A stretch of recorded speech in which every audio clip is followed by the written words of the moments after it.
Hey guys, how's it going? So we are finally back with another live stream.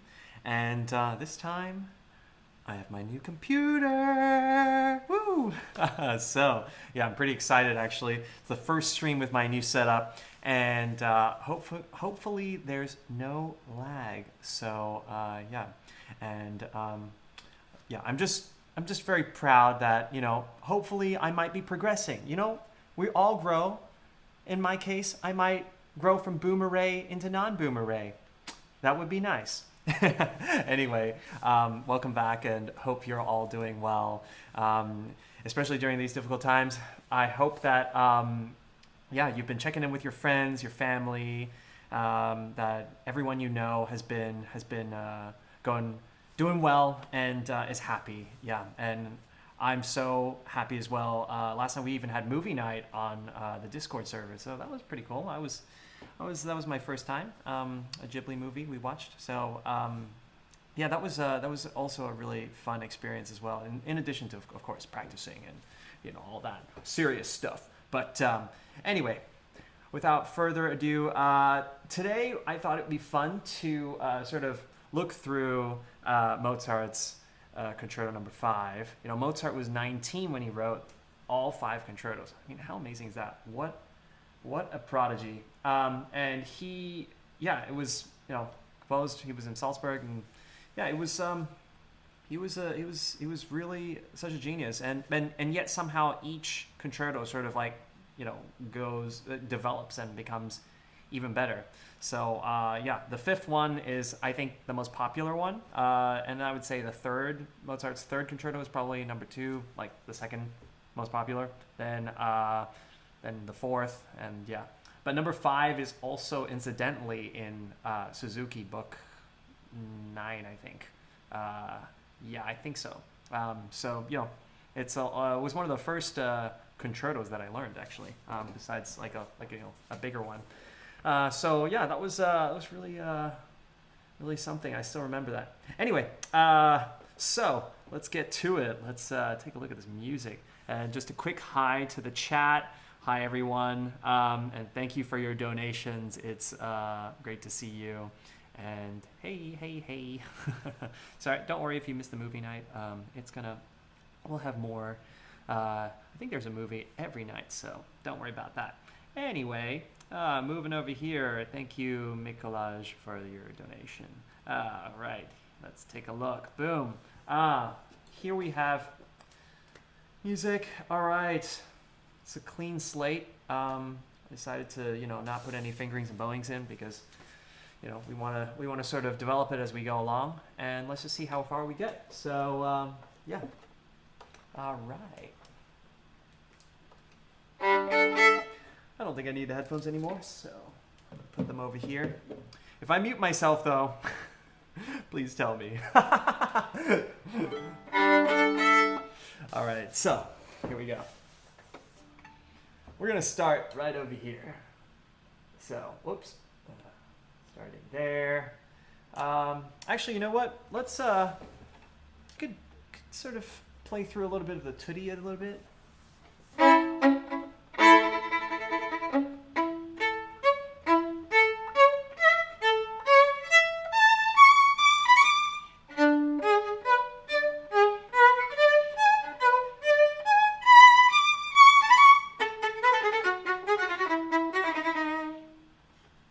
Was that right?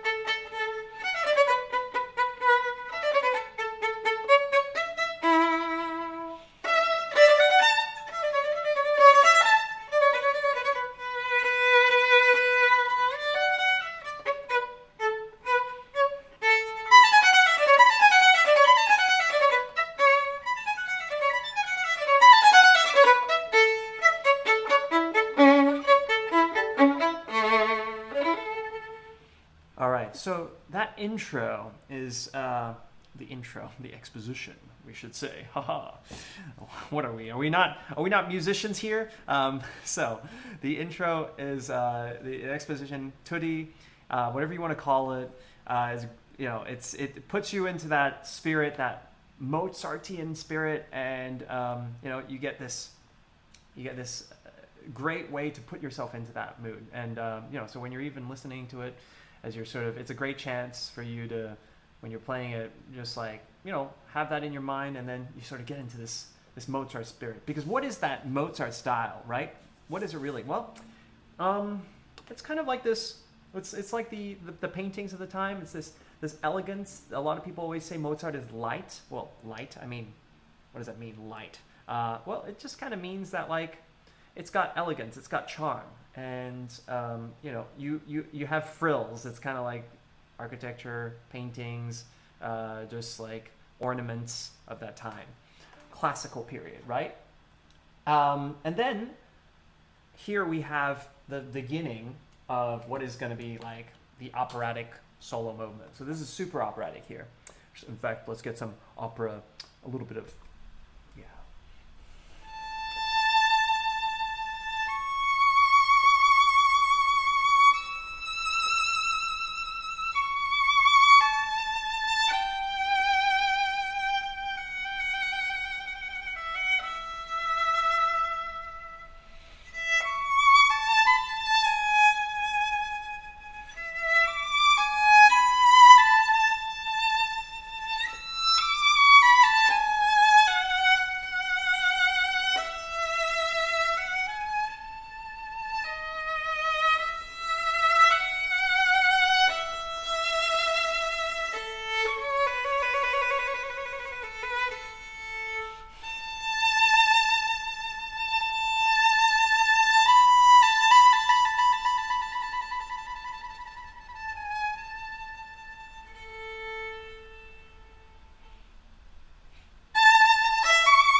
So you get the picture. So there's this operatic sort of intro, basically until here, right? And then we sort of dive into then the virtuosic passage later on. The virtuosic passage sort of is like very violinistic, and the intro is very operatic. Now, all right, let's see here. So, I'm just marking a couple of bowings.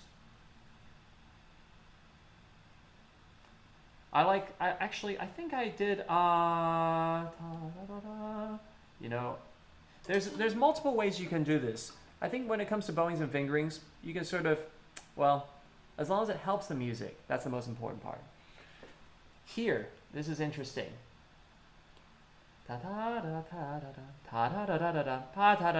So what we have here is a question.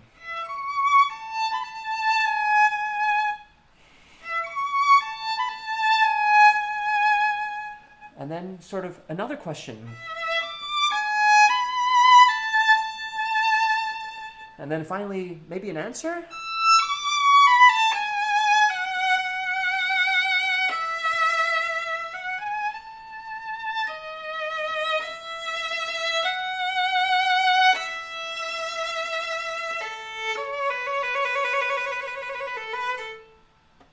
You guys are trying to trick me and tell me it's muted, right?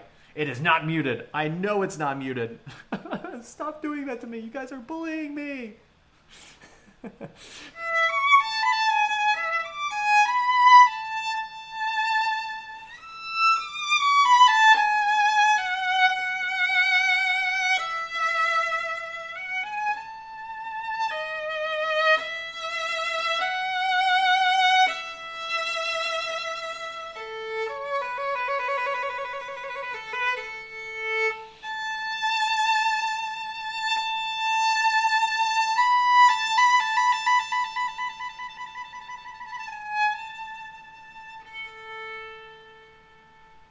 All right, let's move on to the next page. Here we go. 3, 4. So you have here a complete change of spirit from like this beautiful operatic moment to this like kind of virtuosic passage.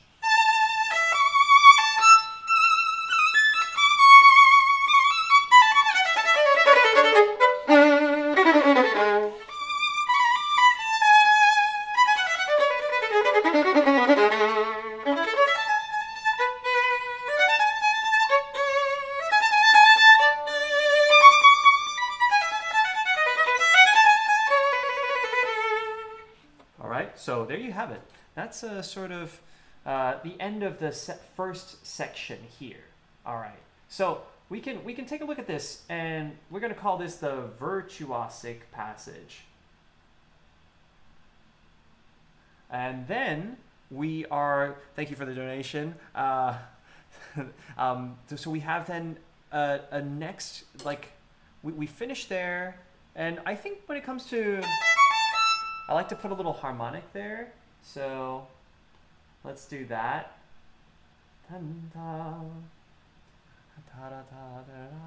I sort of slur that in because I want this to be on a down bow. I want that to be.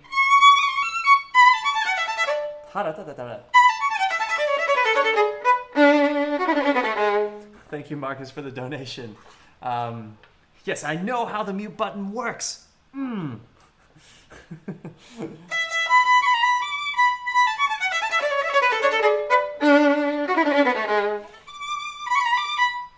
This I like to do up bow. This note here. I'm gonna make this a little bit closer. This one I want to do up bow because I want it to be lighter. You know, I don't want it to come crashing down. Whereas here, previously on this note, I did want it to have a little bit more of a pulse. You know.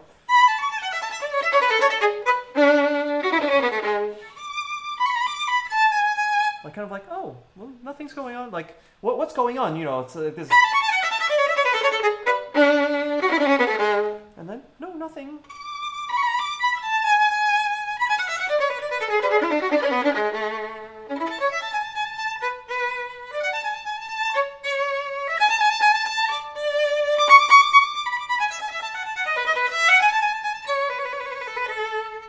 So, there you have it. End of first section.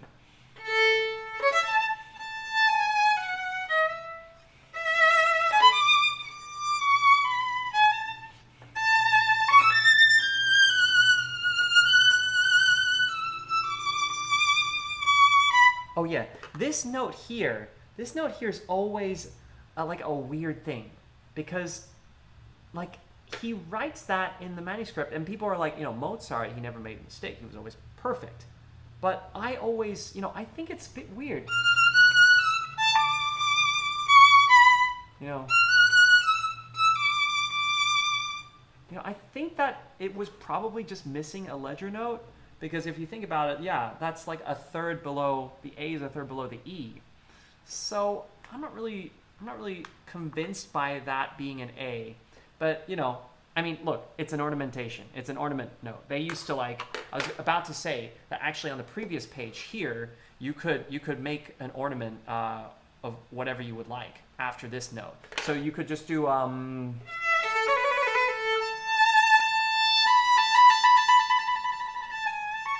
you know, you could like, I don't know, I'm just making that up, but you could do that. And then, because it is sort of a passage where you could sort of make a mini cadenza. Of course, you don't want to dive into like a 1 minute long cadenza, but you know, it's where you have a little bit of leeway. And then, okay, so I don't think, yeah, basically what I'm saying is, I don't think Mozart would have bothered with, thank you, thank you, Harrison, would have bothered with the different, like, if we did an E or an A.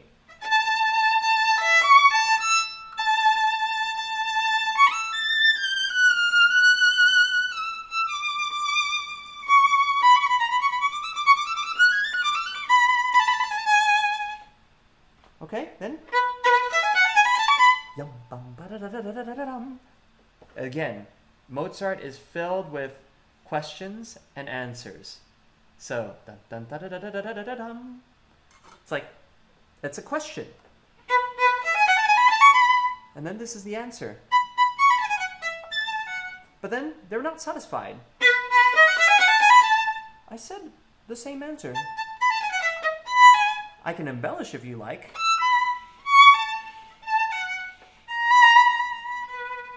Let me show you the...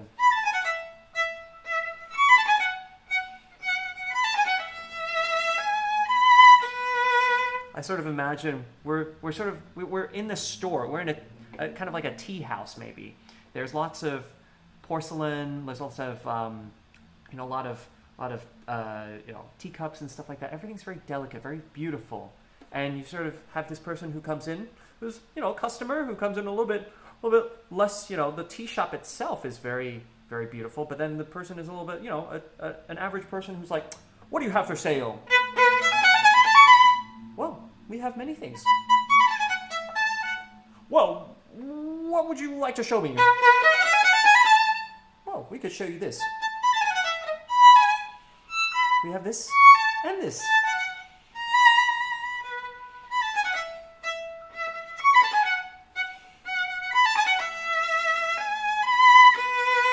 This one can be used, this one could be used for, an afternoon tea. With, your wife and her friends. And then you and your drinking buddies could...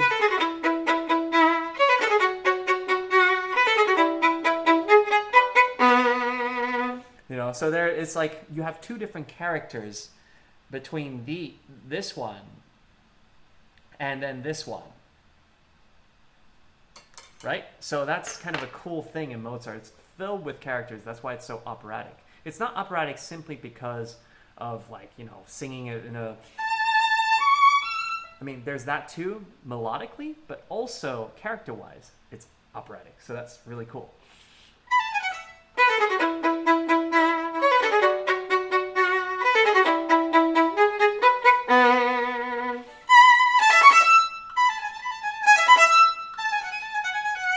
I've got to turn the page.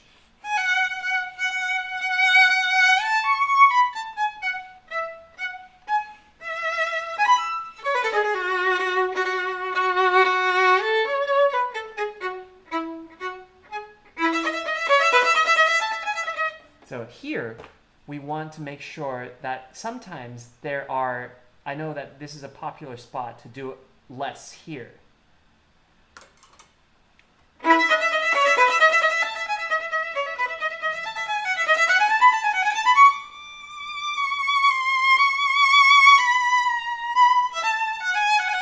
Now, in Mozart, or in any piece, but especially Mozart, when you suddenly come across short notes and then there's suddenly long notes, you want to make that distinction a lot. So what I'm talking about is here and here, the difference between that.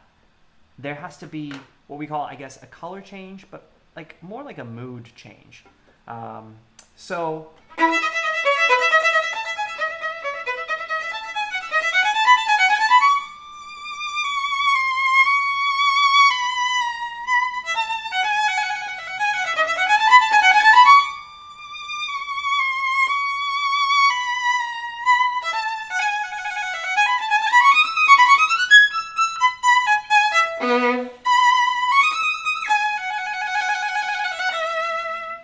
now, a little trick with Mozart is that when you see this indication, because these are like slurred double notes, you want to make sure that there's sort of separation. That. And you'll see that in the second movement later on. So we want to make sure that those kinds of bowings don't get changed, because those are sort of more like articulation things.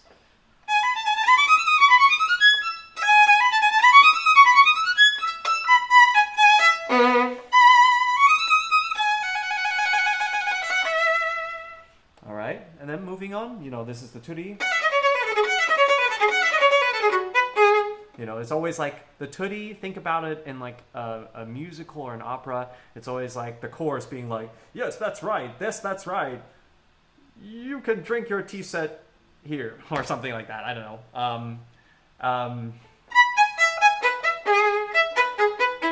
And then suddenly mood change.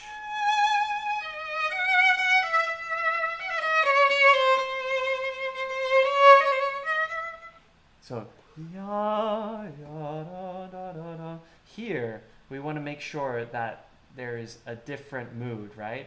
We want to make sure it's like, ooh, mood. So.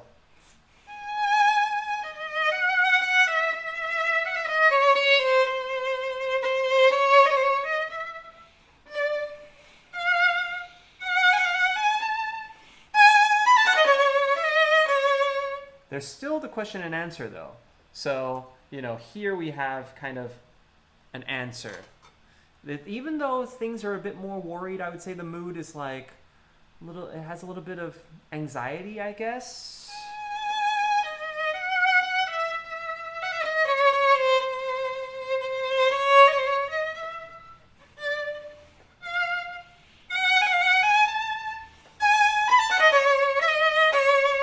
I think maybe, you know what, I'm going to say less so an answer, that maybe what happens here is kind of like, you know, when those moments where you're sort of anxious about things, you're like thinking to yourself, you're like, oh no, what am I going to do? You know, with this virus that's going on right now. And then you kind of like, and you're wallowing deeper into your thoughts, right?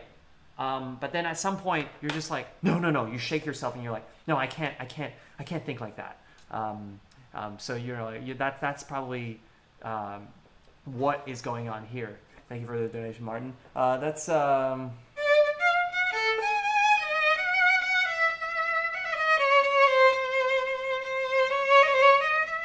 you know, where am I going to get my groceries now?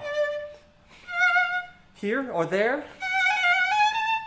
Everything's running out of the aisles, you know? There's no toilet paper left. You know, there's that kind of vibe. And then...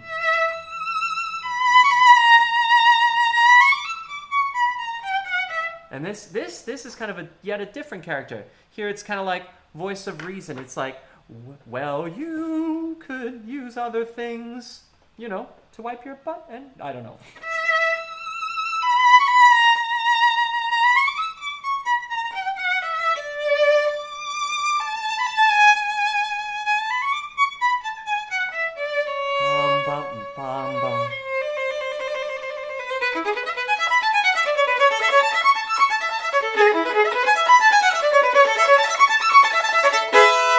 You know, that's kind of it's yet another person sort of being like, you know, don't be so negative. You can be positive. You can like sort of, you have it sort of gathers up into this moment of, oh yeah, I really more positive emotion and expression, right? So those are the kind of fun things. I mean, Mozart is very operatic, and opera means there's a comedic part to it.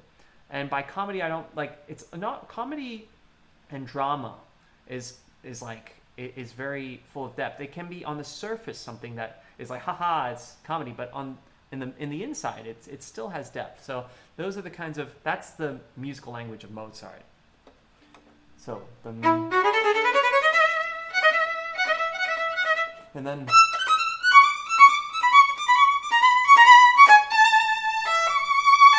so we're back again here, that we have, so we have it back again.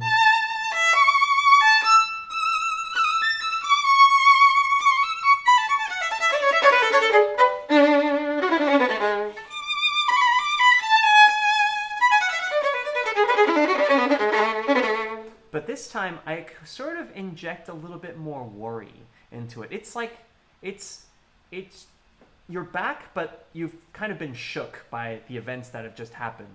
You've seen all of this. You've seen the empty aisles in the supermarkets and the grocery stores. It's like you're back, but you're not quite the same again. Remember, music should never sound the same because you're already older and wiser. That's the important part, based on what you've experienced. So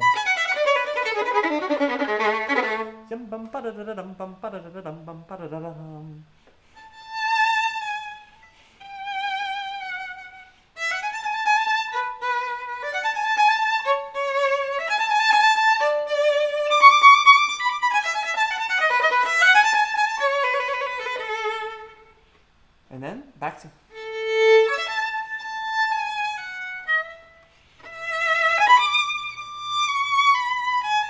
See, in those notes, you inject a little bit more. I don't know, it's just like something that's changed.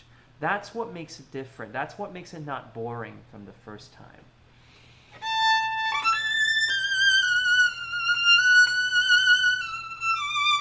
See, here we go. That's that note that we were talking about. That was, suddenly it's an E now. So, you know, which makes me think like he hasn't changed anything else in this entire section. Why would he suddenly, you know, kind of like have one note that's different? Where was it? It was here, yeah.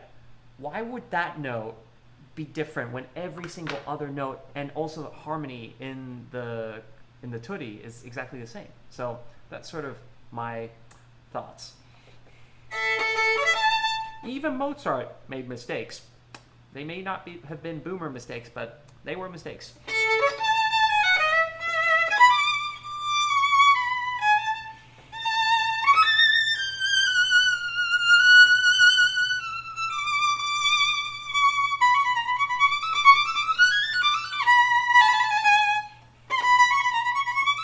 I'm gonna fix this part.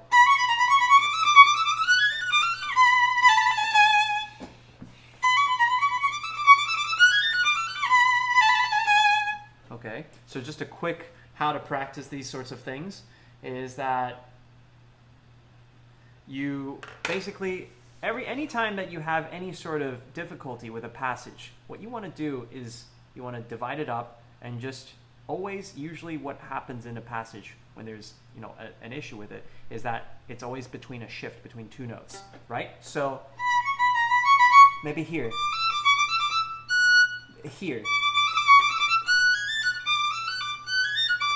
So you just want to, you don't want to repeat the whole passage. You just want to work and fix those two notes. Right there. Okay, I think we fixed it. Oh, no. Okay, so that was a bit too high.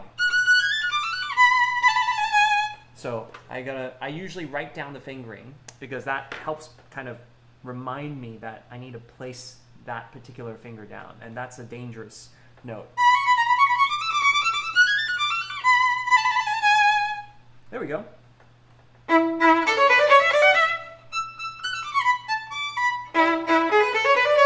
Remember, this is now you're hearing it. This is very much what they call call and response, or they make it's something that is sort of like.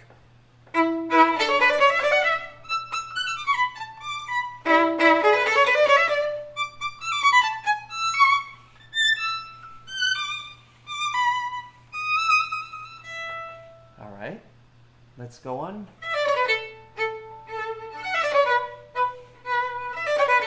So remember before we were talking about the customer and the tea shop, it was like asking a question.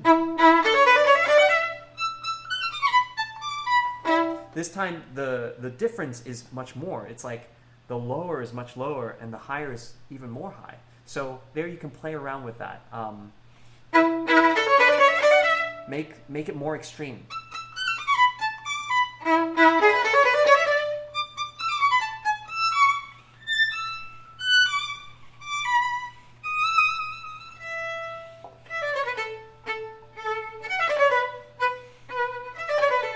So on these notes, and this applies also to the beginning as well, these three notes, what you want to do is to create, remember we talked about how Mozart is elegant? What is elegance? How do you create that vibe? Well, what you do is that on tails, they have to be, tail ends of notes or phrases have to be shaped carefully.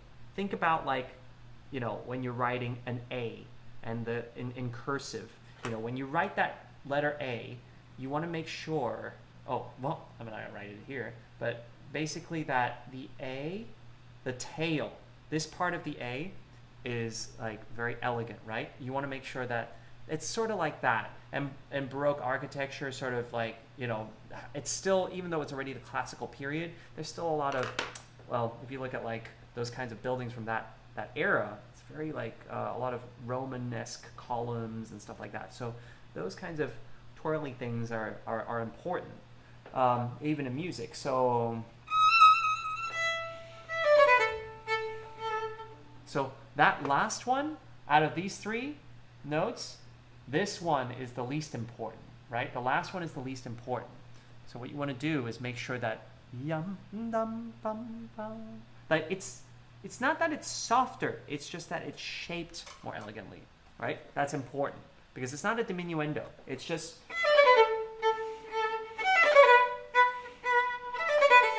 it's like a full stop at the end of a sentence. You would say sentence. If you had a question, it'd be like, what about this sentence? You would sort of have that inflection. And then you would say sentence, okay?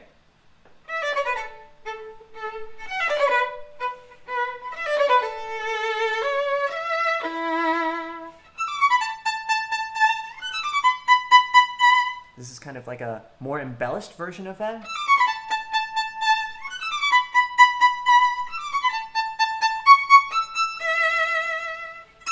Okay, someone's asking me about the fingering in the part that's coming up. I'm not sure which part you're talking about, but I hope that maybe it's this coming up part. Maybe that's what you're talking about, because that is quite difficult. So,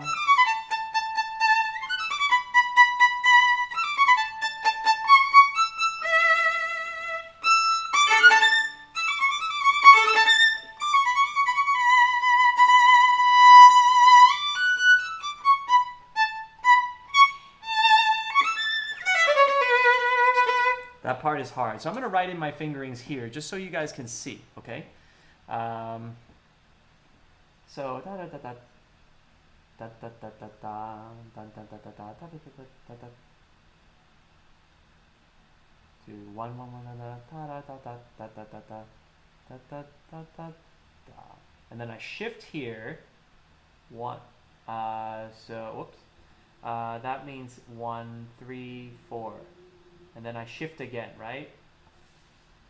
All right, so here.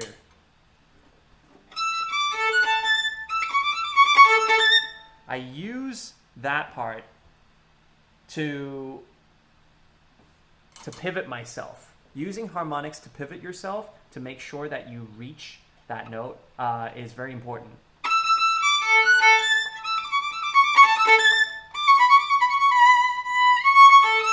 So that I can use that as a harmonic to get to this note, you know?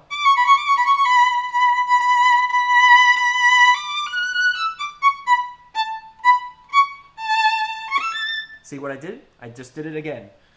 That's how you can be clever about your fingering and do these sort of, you can get around the fingerboard much easier.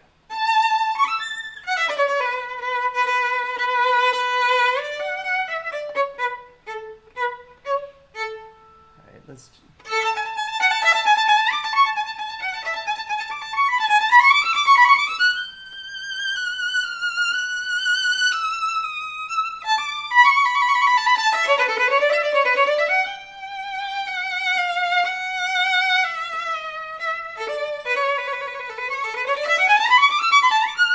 maybe this is the part where you're talking about the fingering, because this is also tricky. So when I make this little thing here like that, when I draw that in, that means overslide. So just a quick recap, overslide is when you slide with the first note and then you cap the second note. So that's an overslide. An underslide is when you go slide into it. It's kind of like a hockey stop. That would be an underslide, but we never really use underslides in Mozart or Bach. That's just, it's kind of a romantic era thing, and that comes later. So, all right.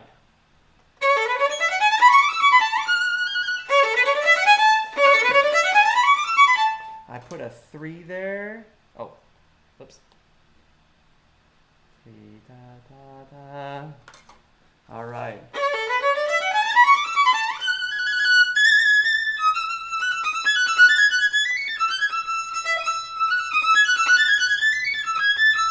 That's also difficult. Da da da da. 1 3 da da. Again, make sure you get those harmonics to kind of carry you through.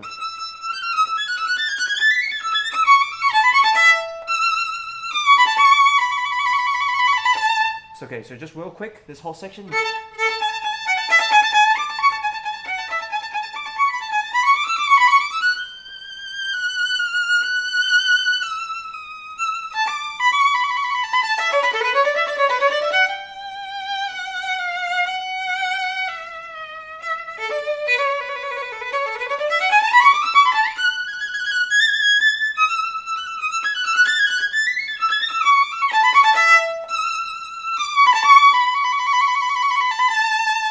Okay, that's great. And then that's pretty much the end of the first movement. I mean, we'll get into the cadenzas next time. Just wanted to sort of give you a brief description of each movement while there's still time. So let's go move on here. This is the second movement.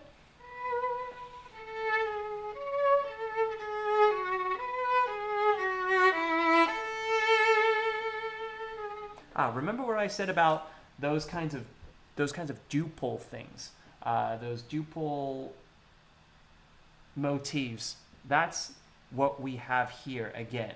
So we want to make sure that we sort of have that. There's still a longer line, but yet somehow we have that phrasing. Now, to start up bow or down bow, that is the question.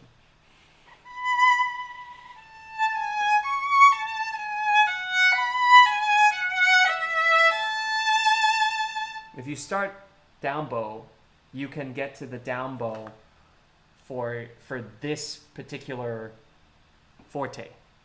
So I guess it's a difficult decision. If you start up bow though,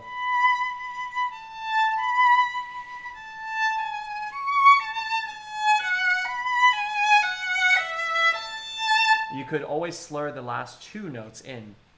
Let's start down bow for now, so that we can get to the down bow of this forte. All right.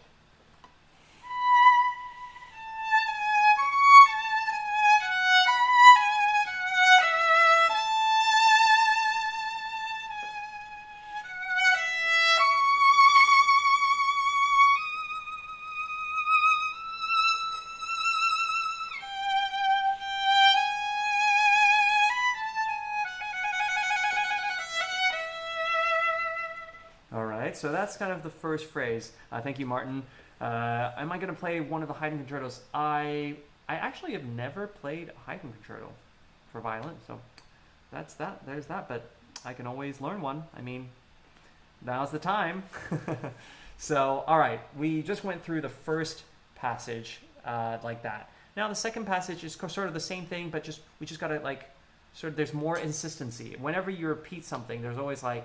It's kind of like, well, I said it again. I'm going to say it again. So, kind of like, why am I saying it again? Why are you saying it again? That's the question. It's like, okay, then you find out the why. So...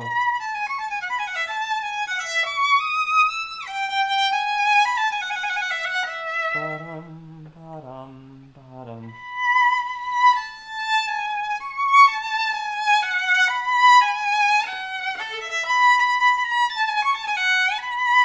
I'm going to shift up to a 2 there to third position so I can put me in place for this. And this time I will start up bow so that I can get the down bow there. This time it's like that's more insistent.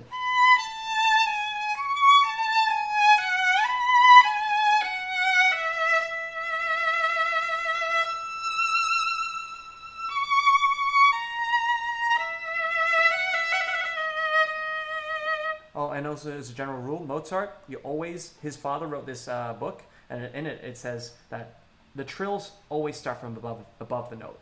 So, right there.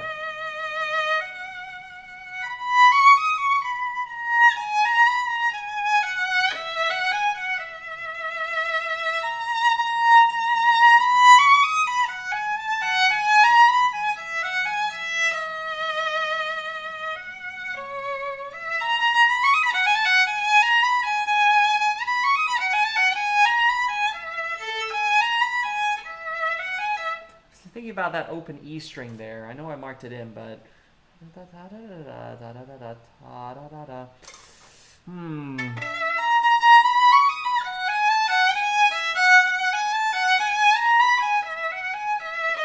Another option would be to go up to the 1, so here, and then put the 2 down there.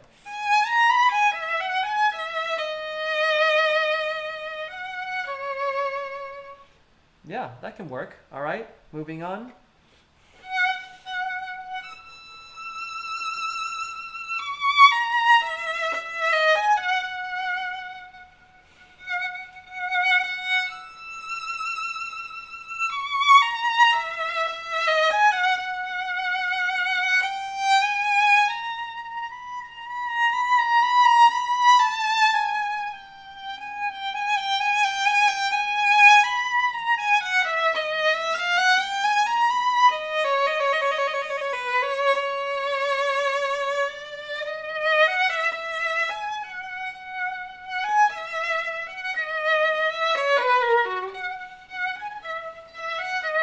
So here we have sort of this da da da da da da da da da, and then the next part is like, okay, yum ba da dum ba da dum da da da da da. He makes a little variation of the previous theme, right? So okay, back here starting from here, dun da da ya da da da da da da. It's sort of like very elegant.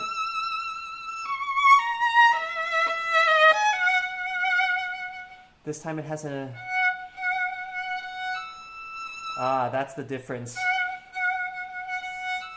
That little grace note.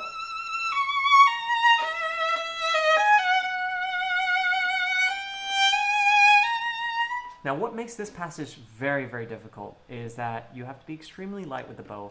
You don't want to like crunch on it, and so the balance of your bow on the string is very crucial. That's why I lift up the middle finger, is to lift weight off of the bow.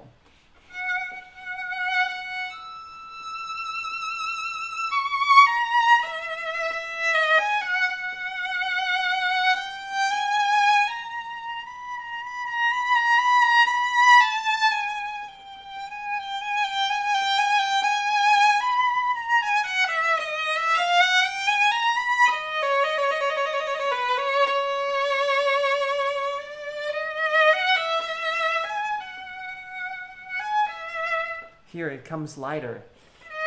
It builds, and then, oh, a stroll in the park.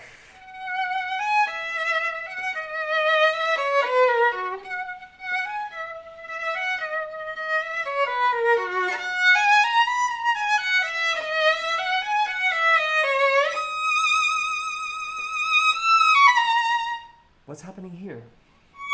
Oh, nothing. I said, what's happening here?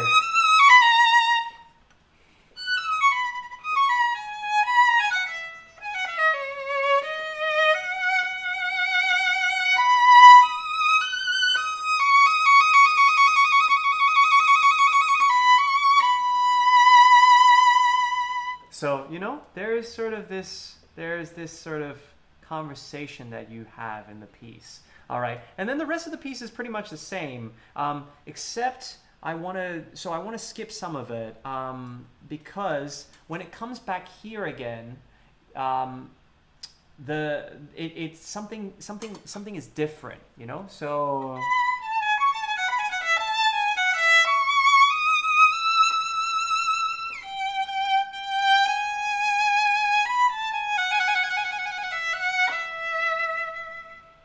And then the next phrase.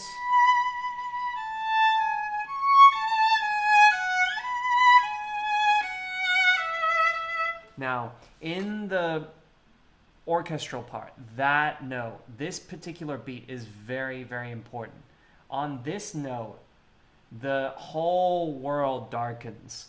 There's a minor chord that happens. And it's just like, it's the darkest chord, you know, the moment. It's like, all is fine.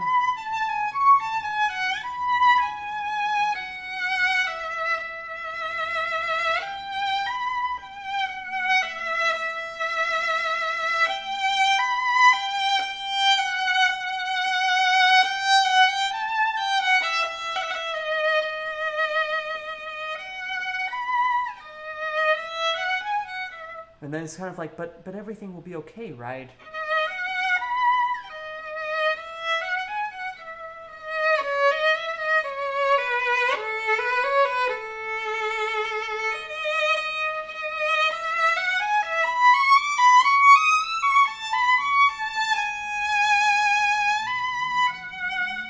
All right, so those are the kinds of things. When you look at a part, it's important to also keep track of the score as well. That's why, or you can listen along to, have the score in front of you and listen along to a recording, and then just when things repeat again, note what changes, because that's really important. All right, let's skip to the third movement now. So this is like a rondo, okay. So it means that the theme plays itself and then it comes back in between variations. So, all right, tempo diminuendo.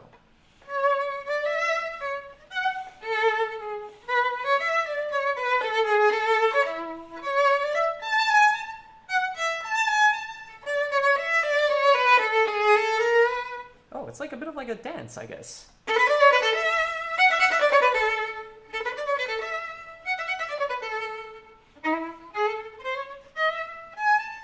Now, just a quick tip. Anytime I do stuff that is a little bit like lighter, I always do it more off the string.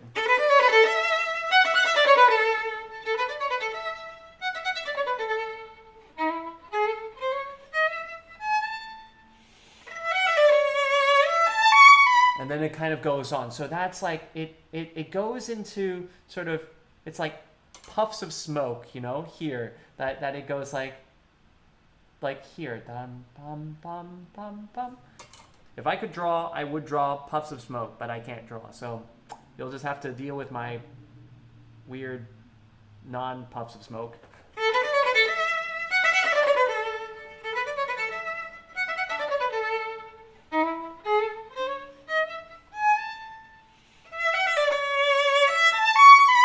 No, they are not real flowers in the background, and yeah, just deal with it.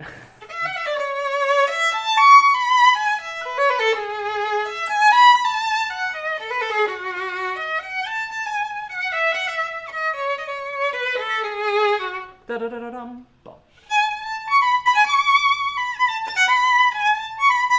I'm gonna start that in up bow. So ta-da-da-dum, ba-da-dum.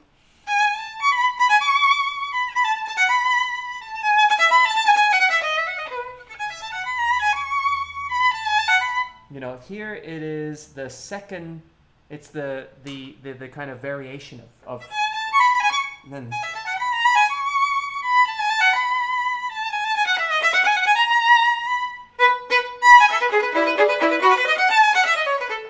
Remove this up a little bit. Okay. Suddenly something changes here. It's a little bit more kind of, you know?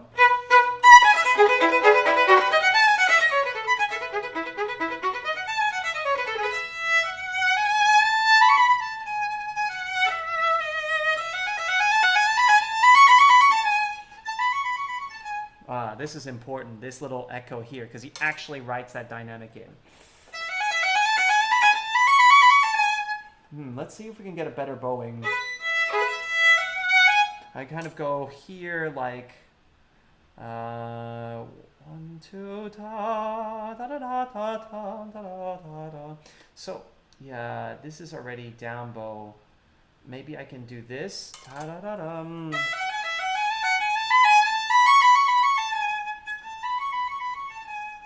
Yeah, you'll have to.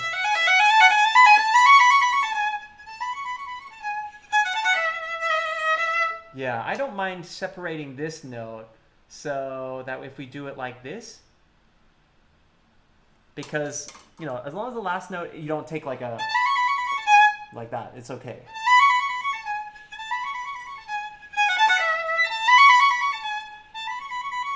Actually, it's actually better, I feel like, to separate because it gives you just a little bit of a separation.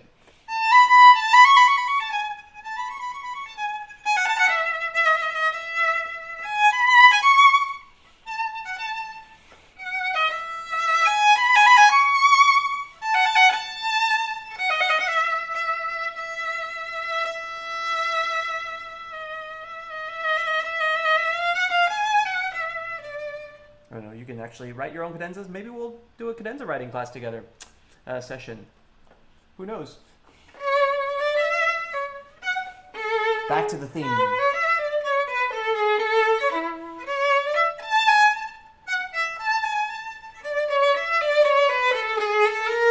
So every time you come back to the theme in a rondo, it's like in between, you're collecting all these journeys, these trips, and then back to the rondo, it's like, you're seeing an old friend again.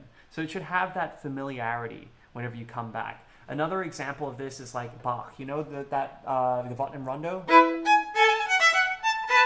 So each time it has other sort of themes,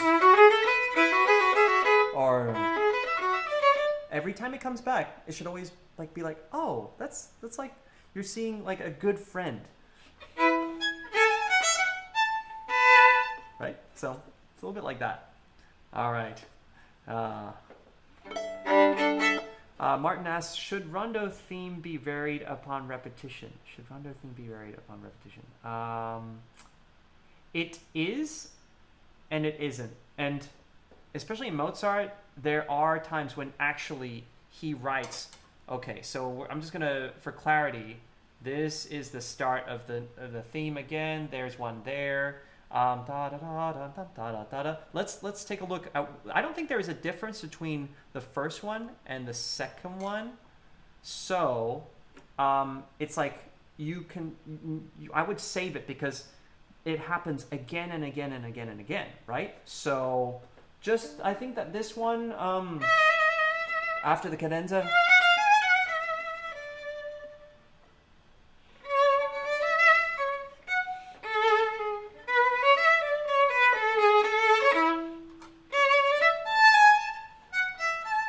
it also depends on what is in the orchestra part, right? So we have to go and take a look at the score. I think that this particular one, though, it's still the same.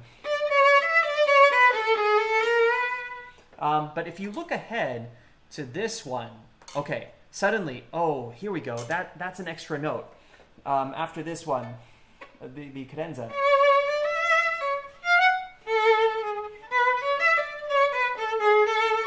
And you can sort of play these differently however you like, because you see how he's written it out like this time, and this time it's like a little bit different. So those are good indications for permission for you to have different ways of playing it, right? So, but for sure you do have to make this note something special, because the first violins also repeat it in their tutti right around here. So that's an important note on this time.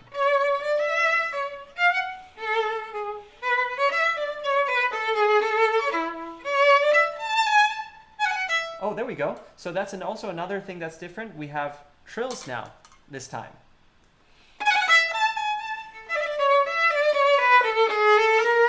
And then this time, I think the orchestra, let's see, they can also change the way they play it. So I feel like each tutti in this particular rondo, it gets more boisterous.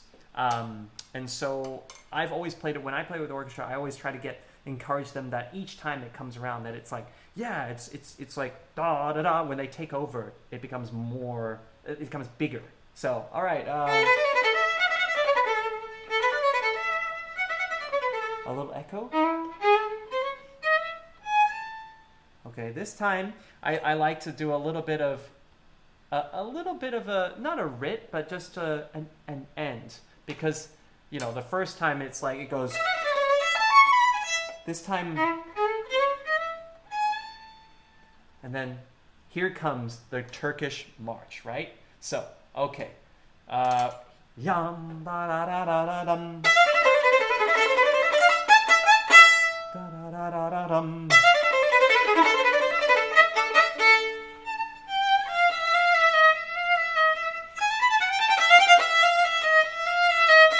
Da da da da da dum.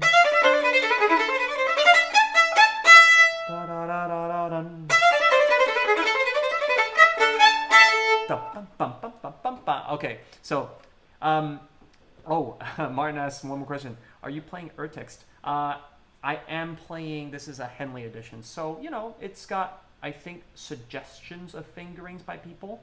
But yeah, it's like, besides maybe looking at the manuscript, it's as close to, I would say Henley is like one of the best editions you can have for Mozart. Yeah, so there you go. All right. It doesn't mean that you, like, I would say that, it's a tricky question, because when people talk about urtext, it's a sensitive subject. A lot of people are like, no, you have to do everything, especially in Bach, like everything that Bach wrote. You can't change any of the stuff. And I'm just kind of like, well, I mean, as artists, our role is to interpret the music. So we ought to add our interpretation. Now, whether or not that's done in good taste, that's something different. So I would say that that's as your duty as an artist, as a musician, to make decisions that help the music, that you truly believe in. Then, no one can criticize you. So, or at least when they do, you have a good reason for the decisions you made.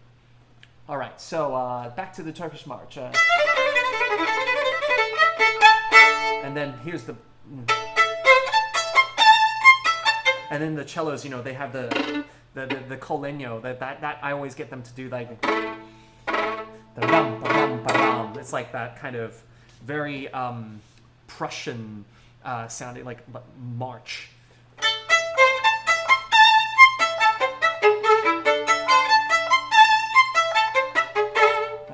And then you have... So actually, by contrast, this part here is actually quite lighter, It's a little lighter, it's a little more elegant.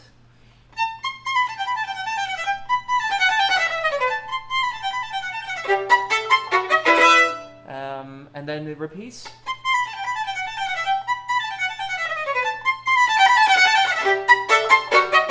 And the orchestra takes over.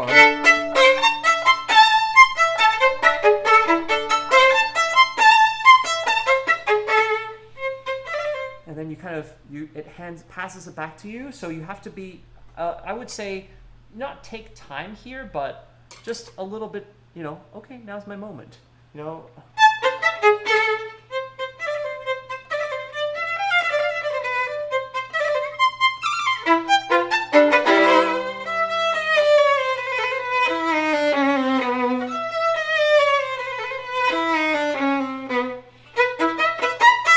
Now, I've heard different versions of this part here.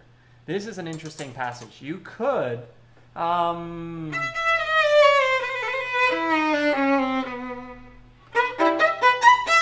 sort of like do a little bit of a pause there between these and this and that note. But, I mean, yeah, it's up to you. Remember, good or bad taste. And there's no right or wrong answer. As long as you do it convincingly, that's all that matters.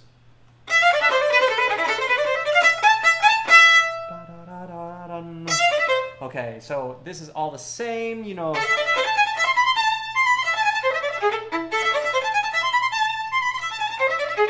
Dun, dun, dun, and...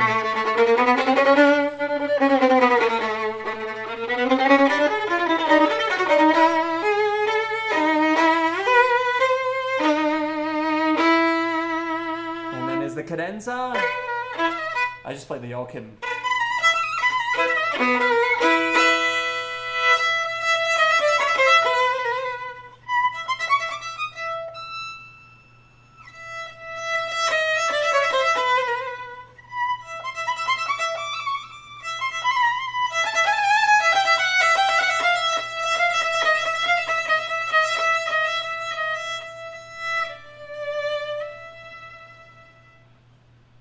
And then? Oh.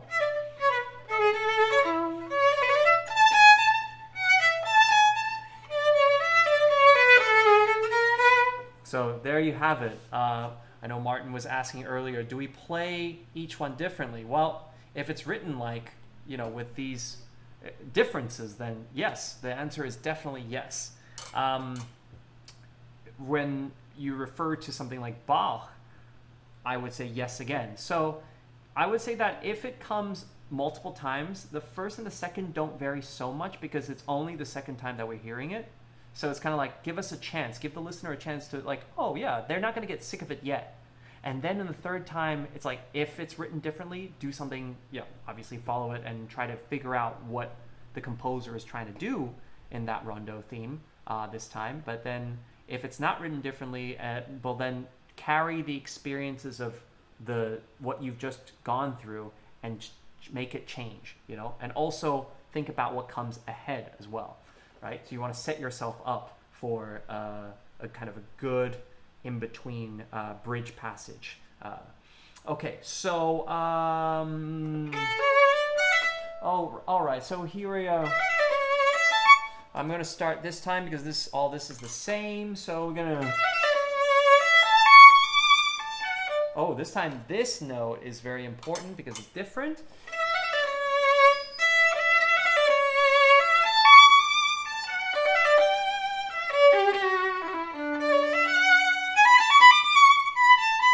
I think that this is also different as well. So you can see what we're doing. It's a pattern here. What we're doing is we are spotting differences in the music, right?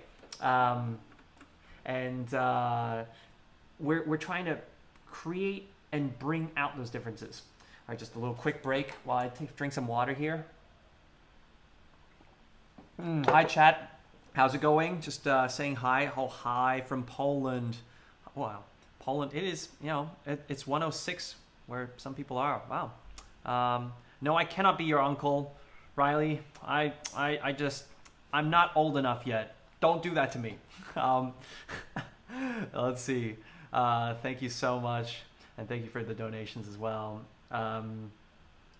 Which violin is this? Oh, this is this is a Weidenhaus. It's a modern instrument. It's made in 2008, but it sounds very fantastic. Let's see, what else do we have here? Oh yeah, it's greetings to all of you who are in Europe.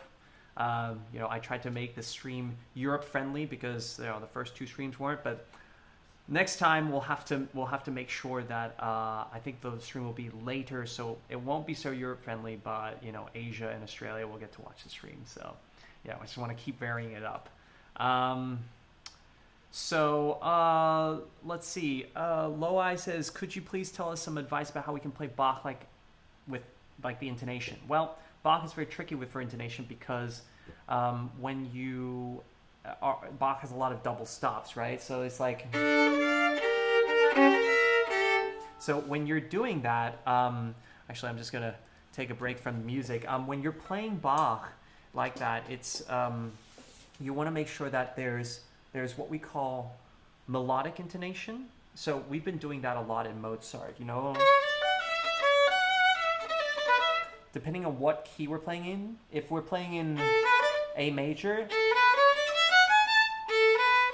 we want to make sure the thirds and the leading tones are always a little bit higher, right? But then we also have harmonic intonation. Now, harmonic intonation is like when you're playing a chord.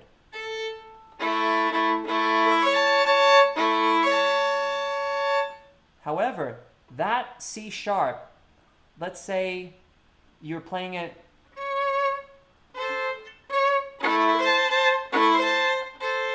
let's say that I don't know, there's I can't think of an example right now, but when you play a chord, you can't use the same note that you just played melodically. You have to tune differently to it. Let me see if I can find an example. Well,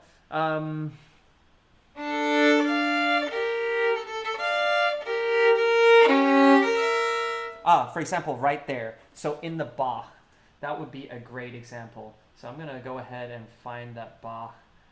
We're gonna that particular. Well, we don't need the music. So we just did that B flat becomes melodic. Then it becomes harmonic. So suddenly the B flat has to be a little bit like flatter, actually. As you're tuning to the diminished chord.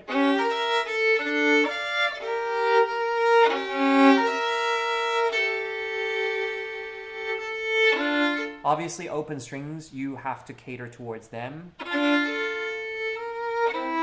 See, this B flat,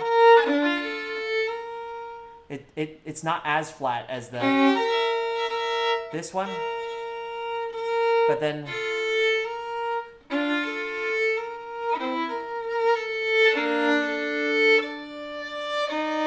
this E flat is a little flatter.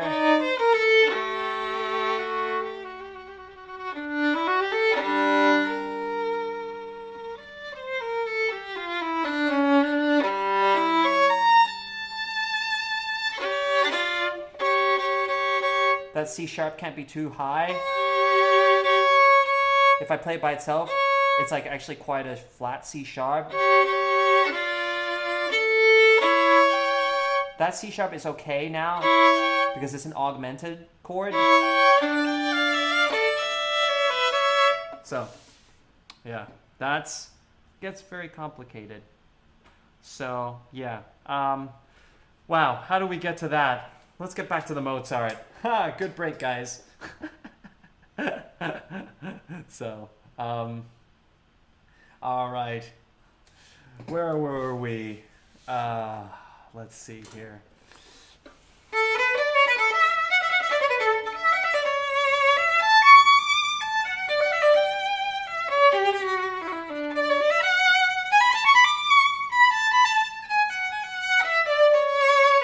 Ba-da-da-da-dum-bum.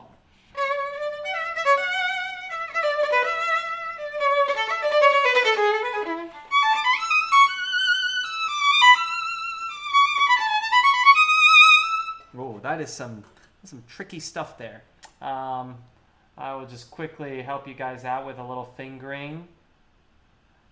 There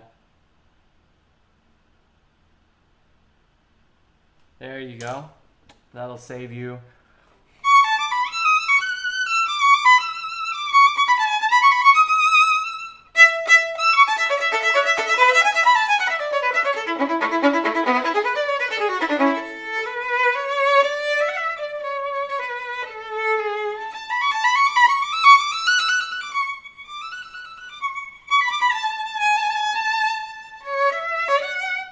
The only exception that you don't need to trill from above the note is if the previous note you see here is already one note above the note that you're about to trill. So that's the only exception. Then you would just trill to make the next note come sooner, on the beat. Unless you wanted to make a big deal out of it,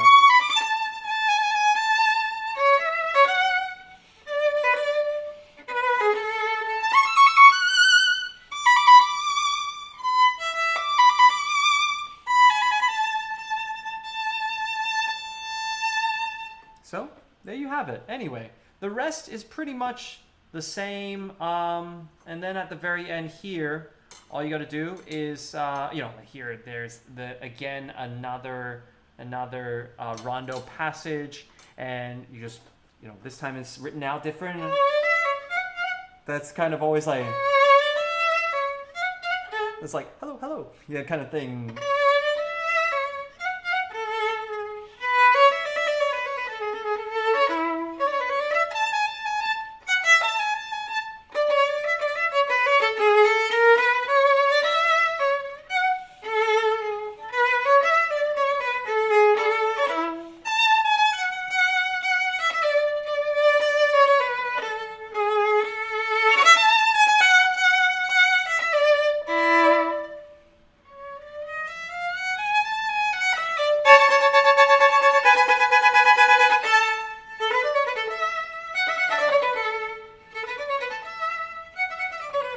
Saying goodbye.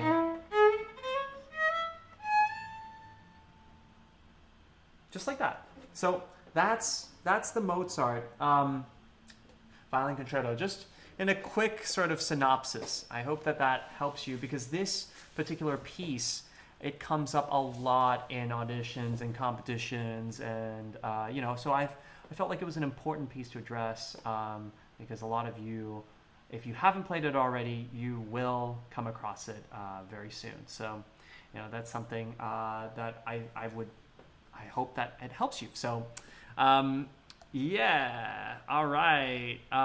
Let's see.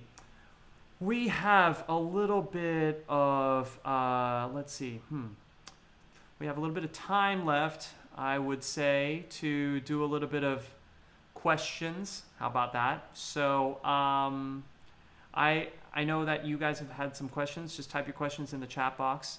And also, I've prepared some questions here that we got from the Discord. So it says, "Hi Ray, my question is, what is the best way to practice tenths without overworking or hurting yourself?" Well, I mean, tenths are, not gonna lie, they're not your best friend. I would say do the good old method. And think about that when you're playing the tenths, that you also, you're putting your finger back as well, not just only stretching upwards.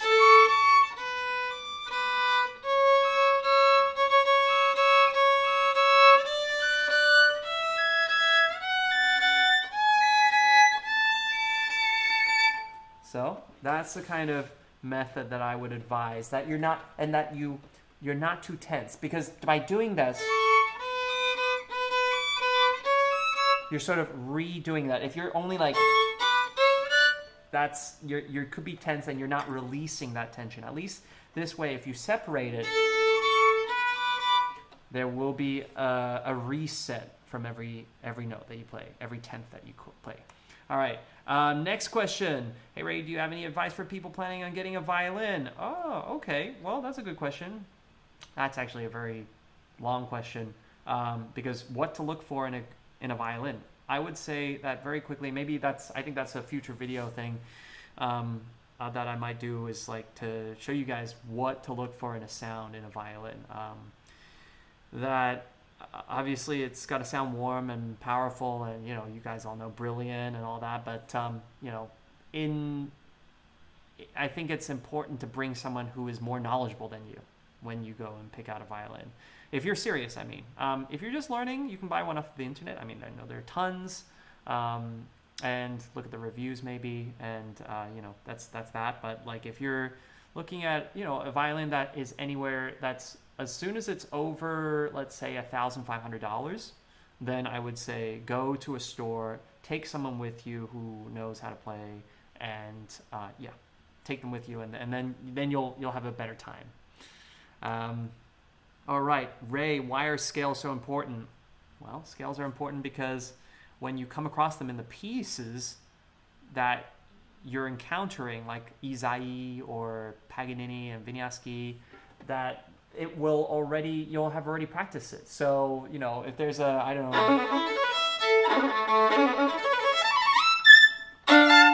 know, that's there, that was right there.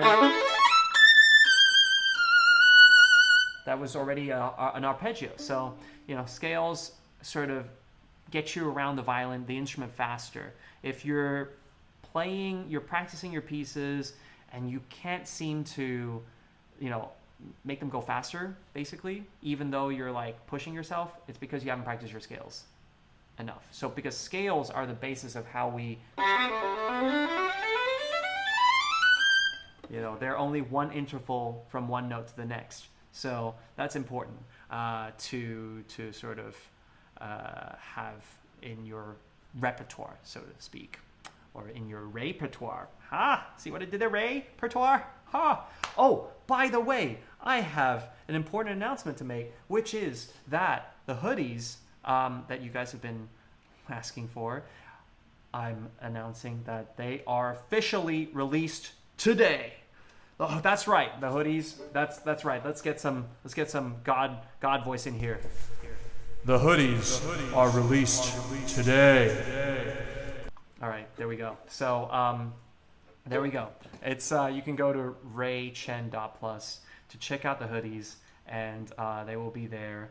They were part, and I'm also going to extend the pre-sale for all the merch. So they'll be extended until Easter Monday. So that'll be that. I hope you guys will enjoy it. We have the hoodies in 3 different colors. That's going to be blue, like navy blue, light blue, the one I have, and also black as well. So hope you guys enjoy it. All right, let's see. What do you guys have any questions? I'm going to look at your questions. My bow arm, okay, so my bow arm sometimes hurts as I play, especially for drawn out pieces. Monty Chardash. How do I get my arm more relaxed?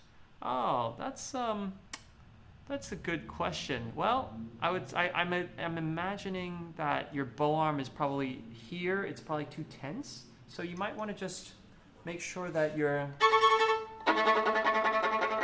when you're doing the fast passages, it's like you're lightly bouncing your bow, like bouncing a ball, and then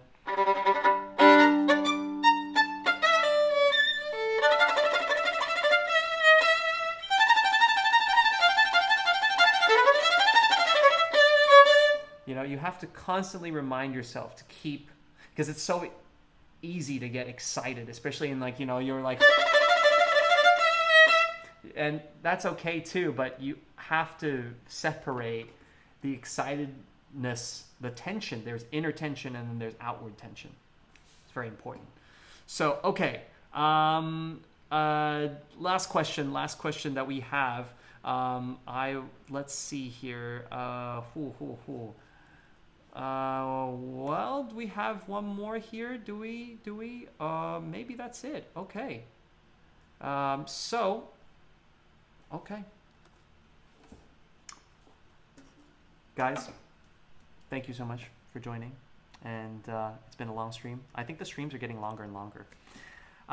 Once I get my setup, my gaming setup, I want to also try some gaming streams. I don't know how you guys feel about that, but I'll announce it clearly so those of you who are not interested don't have to watch. Just like today, this was much more of an in-depth stream. I mean, what we're doing here is really, it's a lot sort of higher level stuff.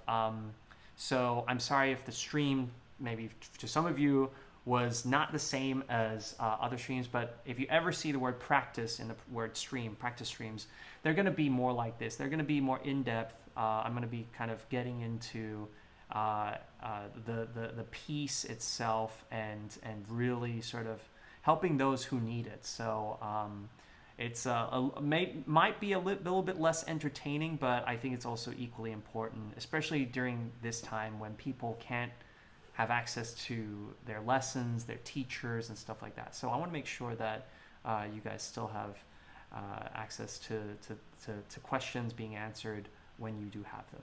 So thanks so much for joining us, and I'll see you on the next stream.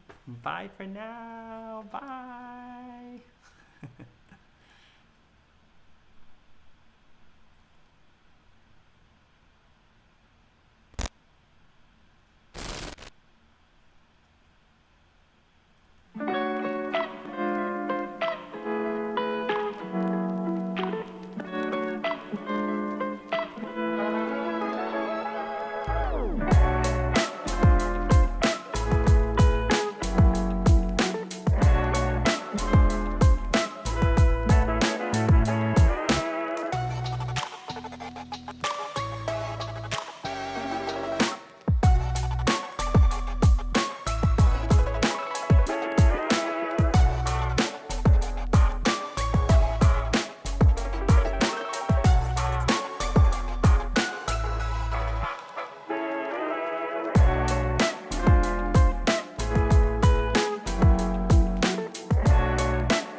Guys, come on. The stream's over. Time to go. Go practice. Or come on Discord. The links are in the description below. All the links. See you soon. Bye.